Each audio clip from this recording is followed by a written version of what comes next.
नमस्कार, NMF news पर आप सभी का बहुत स्वागत। मैं हूं आपके साथ अभिषेक पुंडीर। भारत पर 27 तारीख से 50% का टैरिफ प्रभावी हो चुका है।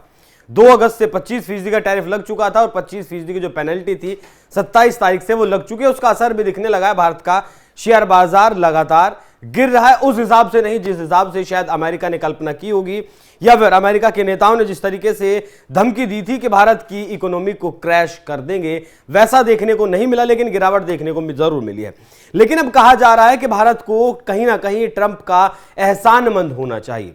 जो काम भारत आने वाले 5, 7, 10 साल में करने वाला था या फिर करता, उस काम को अब भारत 6 महीने, साल भर या फिर 2 साल के भीतर करके दुनिया को दिखा देगा। ट्रेड्स पर लगातार फर्क पड़ रहे हैं। प्रधानमंत्री नरेंद्र मोदी की जापान की भी यात्रा हुई और जापान से वो निकलकर चीन के दौरे पर रवाना हो चुके। तो आज आपको बताएंगे कि ट्रंप का भारत को एहसानमंद क्यों होना चाहिए, ऐसा ट्रंप ने क्या कारनामा करके दिखाया या फिर क्या किया है जिसकी वजह से भारत को एहसानमंद होना चाहिए। 50% का टैरिफ लगाया गया, जिससे कि कपड़ा, चमड़ा, आभूषण, रसायन और झींगा बहुत मुख्य तौर पर भारत अमेरिका को एक्सपोर्ट करता है, उसे नुकसान होगा। इससे $48 बिलियन का निर्यात प्रभावित हो सकता है। देखिए, सबसे ज्यादा जो असर है वो बंगाल को और गुजरात को, 2 ऐसे राज्य हैं जिसपे सबसे ज्यादा असर पड़ने वाला है, क्योंकि बंगाल में सबसे ज्यादा टेक्सटाइल का काम होता है। वहां से ये झींगे जैसे जो चीजें हैं खाने की, वो अमेरिका को एक्सपोर्ट की जाती हैं। और जामनगर में सबसे बड़ी रिफाइनरी है। फिर कहें कि आभूषणों का दुनिया का 80% हीरा गुजरात के सूरत में कटता है और वहां से ही दुनिया भर में बिकने के लिए जाता है। भारत सरकार अब नए बाजार तलाश रही है। लगभग 40 देशों के साथ भारत सरकार की बात चल रही है। यह संकट भारत को आत्मनिर्भर बनाएगा, नए बाजार मिलेंगे, स्वदेशी उद्योग बढ़ेंगे और भारत की वैश्विक ताकत बढ़ेगी। जिस तरीके से प्रधानमंत्री नरेंद्र मोदी अब जोर दे रहे हैं कि मेक इन इंडिया के तहत आप काम करिए। यहां जापान का उदाहरण लेना बहुत सटीक रहेगा, क्योंकि जापान के जो लोग हैं वो सबसे पहले अपने देश का कोई भी प्रोडक्ट खरीदते हैं, उसके बाद किसी दूसरे देश की तरफ जाते हैं। लेकिन भारत में वैसा नहीं है। भारत में लोग विदेशी ब्रांड्स की तरफ ज्यादा आकर्षित रहते हैं। तो उस चीज को अब कम करना होगा अगर आईना ट्रंप जैसे इंसान को दिखाना है, क्योंकि लगभग 80 से 85 बिलियन डॉलर अमेरिका की जो बड़ी बड़ी कंपनियां हैं, वो कोका कोला हो, अमेजन हो, नेटफ्लिक्स हो या फिर माइक्रोसॉफ्ट हो, एप्पल हो, इस तरीके की जो कंपनियां हैं वो 80 से 85 बिलियन डॉलर यहां से कमाकर लेकर जाती हैं और ट्रंप भारत को डेड इकोनॉमी बताते हैं। 1998 में भी प्रतिबंधों का सामना भारत के द्वारा किया गया था। आज हम ताकतवर हैं, तो ये संकट अवसर में बदलने का वक्त है। ट्रंप ने अनजाने में भारत को तेजी से आगे बढ़ने का मौका दिया। हम 6 से 12 महीने में इस संकट से उभर कर मजबूत और ज्यादा मजबूत होंगे। भारत सरकार की तरफ से राहत पैकेजेस भी देने का ऐलान किया गया कि जो इन सेक्टर्स पर फर्क पड़ेगा, उन सेक्टर्स को वो राहत पैकेजेस दिए जाएंगे। अमेरिका के राष्ट्रपति ने 50% टैरिफ लगाया, जिसमें 25% का टैरिफ और 25% पेनल्टी के रूप में ये भारत और ब्राजील पर लगाया गया। 2 ही देश ऐसे हैं जिन पर 50% का टैरिफ लगाया गया, भारत और ब्राजील, जो 2 देशों में से एक है। इसका मुख्य कारण भारत की स्वतंत्र विदेश नीति है, खासकर रूस से तेल और हथियारों की खरीद, जिसे ट्रंप पसंद नहीं करते।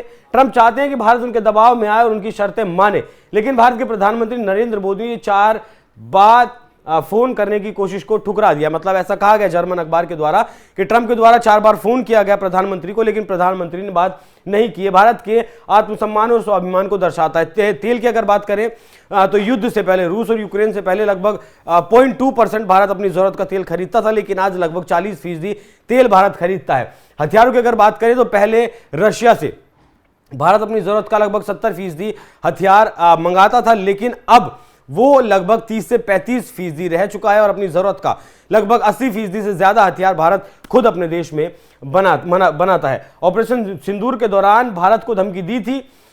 ये राहुल गांधी ने भी इसको दावा किया और ट्रंप ने भी अभी कल ही अपनी कैबिनेट में इसका जिक्र किया। आप अंदाजा लगाइए कि अमेरिका के लिए भारत कितना जरूरी है कि अपनी कैबिनेट मीटिंग में वो इस बात का जिक्र कर रहे हैं कि 5 घंटे में युद्ध रुक गया। ट्रंप ने यह दावा किया कि मैंने प्रधानमंत्री मोदी को या भारत को यह कहा कि आपके पास 24 घंटे युद्ध रोक दीजिए, नहीं तो जो ट्रेड डील होगी वो ट्रेड डील नहीं होगी और उस पर आपके ऊपर सैंक्शंस लगा दिए जाएंगे। लेकिन भारत की तरफ से 5 घंटे में युद्ध रोक दिया गया। यह दावा ट्रंप की तरफ से पूरा तरीके से फर्जी है, क्योंकि अगर ट्रंप के कहने से युद्ध रोक दिया जाता तो फिर भारत को इस पेनल्टी का, इस सैंक्शंस का सामना नहीं करना पड़ता। यह दिखाता है कि ट्रंप की नीति व्यक्तिगत अहंकार और बदले की भावना से पूरी तरीके से प्रेरित है, क्योंकि दोनों बातें नहीं हो सकती। अगर ट्रंप के कहने से भारत ने युद्ध रोक दिया होता, उसके बाद भारत पर 50% का जो सैंक्शंस है वो किसी भी सूरत में नहीं लगता। अब अगर बात करें तो लगभग $48 बिलियन भारत का जो व्यापार है, भारत जो लगभग $90 बिलियन का सामान अमेरिका को बेचता है, उसमें से लगभग $48 बिलियन का जो बाजार है वो प्रभावित हो सकता है। कपड़े की बात करें तो $10 बिलियन से ज्यादा का कपड़ा भारत अमेरिका को बेचता था, भेजता था, और इसी सेक्टर पर सबसे ज्यादा असर पड़ने वाला है, क्योंकि फार्मास्यूटिकल्स की बात करें या फिर बात करें आप सर्विस सेक्टर की या फिर बात करें इलेक्ट्रॉनिक सेक्टर की, उस पर अमेरिका की तरफ से ये टैरिफ नहीं लगाया गया है। जिस टैरिफ के साथ ये सामान पहले अमेरिका में जा रहे थे, आज भी उसी तरफ जा रहे हैं। यहां वियतनाम, बांग्लादेश और चीन के कपड़ा जो बाजार है वो अमेरिका में बढ़ सकता है, और इसी बाजार के लिए भारत लगभग 40 देशों के साथ फिलहाल बात कर रहा है। चमड़ा, फुटवेयर, ज्वेलरी की अगर बात करें, रसायन, खिलौनों का जो उद्योग है वो भी भारत में, पहले भारत लगभग अपनी जरूरत का 90% जो खिलौना है वो बाहर से आयात किया करता था, लेकिन अब अपनी जरूरत का 80% खिलौने भारत में खुद बनाए जा रहे हैं। बात झींगे की अगर करें तो $2.4 बिलियन का झींगा एक्सपोर्ट किया जाता था आंध्र प्रदेश, तमिलनाडु के मछुआरों पर इससे बहुत ज्यादा फर्क पड़ेगा। इसी के लिए भारत सरकार लगभग 20,000 करोड़ रुपए का राहत पैकेज देने की फिलहाल बात कर रही है, जिससे कि ये झींगा और आपका कपड़ा, चमड़ा, इन क्षेत्रों पर ही सबसे ज्यादा असर पड़ने वाला है। लेकिन अब इसको हम मेक इन इंडिया के तहत या फिर कहें कि इंडिया यूज फर्स्ट की नीति के तहत इससे हम काउंटर कर सकते हैं। भारत सरकार इस संकट से निपटने के लिए 3 स्तर पर काम कर रही है। पहला, सरकार की दीर्घकालिक नीति कि अमेरिका पर निर्यात की निर्भरता को पूरी तरीके से खत्म किया जाए। अभी भारत का 15 से 18% जो निर्यात है वो अमेरिका के ऊपर निर्भर है, और इसे कम करने की रणनीति तलाश की जा रही है, नए बाजारों की तलाश की जा रही है। लगभग अगर वैश्विक कपड़ा और परिधान की अगर बात करें तो $590 बिलियन का है, जिसमें भारत अपनी हिस्सेदारी और ज्यादा बढ़ा सकता है। यूके, जर्मनी जैसे देश भारतीय कपड़ों के बड़े खरीदार बन सकते हैं। सरकार ने कंपनियों को ई कॉमर्स और ब्रांड इंडिया के जरिए वैश्विक बाजार में प्रचार करने के लिए प्रोत्साहित किया है। देखिए जिस तरीके से कोई भी ब्रांड होता है उसकी जब ब्रांडिंग की जाती है तब वो लोगों तक पहुंचता है, और भारत सरकार भी इन देशों में ब्रांडिंग के लिए, ब्रांड इंडिया के लिए अब प्रोत्साहन राशि दे रही है। राहत पैकेज की बात करें तो राहत पैकेज भी वित्तीय सहायता हो या फिर टैक्स कम करना हो या फिर कामगारों की मदद करना हो, उन्हें सब्सिडी देकर, ये 3 स्तरों पर भारत सरकार काम कर रही है। अमेरिका पर निर्भरता खत्म करना, नए बाजार की तलाश करना, और तीसरा जो सेक्टर्स प्रभावित होंगे उन्हें राहत पैकेज देना। इन पर भारत सरकार लगातार काम कर रही है, और शायद ये काम स्लो होता अगर ट्रंप इस तरीके का टैरिफ भारत के ऊपर नहीं लगाते। रूस और यूक्रेन के जो कूटनीतिक संबंध है, भारत दुनिया का एकमात्र ऐसा देश है जो रूस से भी बात करता है, यूक्रेन से भी बात करता है, और दोनों देश भारत की बात भी मानते हैं। जापान में निवेश की अगर बात करें तो नए रास्ते जिस तरीके से हमने तलाशे हैं, अगले 10 साल में जापान भारत के ऑटोमोबाइल सेक्टर में 70,000 करोड़ रुपए का निवेश करने वाला है। मारुति सुजुकी ग्रैंड विटारा की अगर बात करें, प्रधानमंत्री मोदी ने जिसका अभी 4 दिन पहले इनॉग्रेशन किया, ये ई विटारा भारत में बनेगी पूरी तरीके से, और 100 देशों में इसका निर्यात किया जाएगा। 658 ट्रिलियन येन या लगभग $4.5 ट्रिलियन का निवेश जापान भारत में करने वाला है। एससीओ में प्रधानमंत्री मोदी एससीओ के लिए निकल चुके हैं। जापान का उनका 2 दिन का दौरा रहा। प्रधानमंत्री मोदी की चीन एससीओ बैठक और जापान यात्रा भारत की वैश्विक कूटनीति को दिखाती है, क्योंकि जापान भारत के साथ क्वाड में मेंबर है। भारत, जापान, ऑस्ट्रेलिया और अमेरिका क्वाड में साथ हैं। एससीओ में भारत, रशिया, चाइना, पाकिस्तान जैसे देश हैं। तो एससीओ में जाने से पहले एक संदेश चीन को भी दिया गया, क्योंकि चीन कभी भी भारत का दोस्त नहीं हो सकता, भारत का पार्टनर चीन जरूर हो सकता है। चीन के साथ नजदीकी फिलहाल अमेरिका से जिस तरीके से दूरी बढ़ी उस वजह से चीन से नजदीकी जरूर बढ़ रही है, लेकिन यह बात गौर करने वाली है कि चीन भारत का दोस्त कभी नहीं हो सकता, वैश्विक तौर पर पार्टनर, ट्रेड पार्टनर जरूर हो सकता है। उदाहरण से सीखना चाहिए, 1998 में जब हमने परमाणु परीक्षण किया था तब अमेरिका की तरफ से हमारे ऊपर बहुत ज्यादा सैंक्शंस लगाए गए थे। उस वक्त भारत इतना मजबूत देश भी नहीं हुआ करता था, लेकिन उसके बावजूद भी हम उस संकट से उभरे थे। यूरोप और जापान ने भारत पर प्रतिबंध लगाए थे। उस समय भारत की अर्थव्यवस्था कमजोर थी, विदेशी मुद्रा भंडार सीमित था। आज हमारा विदेशी मुद्रा भंडार $700 बिलियन से ज्यादा का है। वैश्विक मंच पर रुतबा आज जैसा नहीं था, फिर भी भारत उन प्रतिबंधों का सामना किया, मजबूत होकर उभरा। डॉक्टर एपीजे अब्दुल कलाम ने तब कहा था कि ऐसे संकट भारत की सोई हुई शक्ति को जगाते हैं। आज भी ट्रंप का यह टैरिफ भारत की छिपी ताकत को उभारने का काम करेगा। भारत वाकई में बहुत पोटेंशियल वाला देश है, बहुत ताकतवर देश है, लेकिन बस उसे पहचानने की जरूरत है। स्वदेशी और आत्मनिर्भरता पर सबसे ज्यादा हमें जोर देना होगा, स्वदेशी का इस्तेमाल करना होगा और अपने देश में ही बनाना होगा, उसे यूज करना होगा और उसके बाद दूसरे देशों को बेचना होगा। रक्षा क्षेत्र में जिस तरीके से भारत ने अभी हाल ही में 2 फ्रिगेट्स उतारे हैं जल में, हिमगिरी हो या फिर जो 2 फ्रिगेट्स उतारे हैं, वो दिखाते हैं कि भारत किस तरीके से आत्मनिर्भर बन रहा है। जो 2014 तक भारत का हथियारों का एक्सपोर्ट $686 बिलियन का हुआ करता था, वो आज $23,500 को क्रॉस कर चुका है। भारत का विदेशी मुद्रा भंडार लगभग $675 बिलियन का है, जो 1968 की तुलना में कई गुना ज्यादा है। $48 बिलियन का निर्यात नुकसान भारत की अर्थव्यवस्था को झेल सकता है, क्योंकि कुल मिलाकर ओवरऑल अगर बात करें तो भारत की जीडीपी पर इसका 0.6 से 0.8% का ही फर्क पड़ेगा।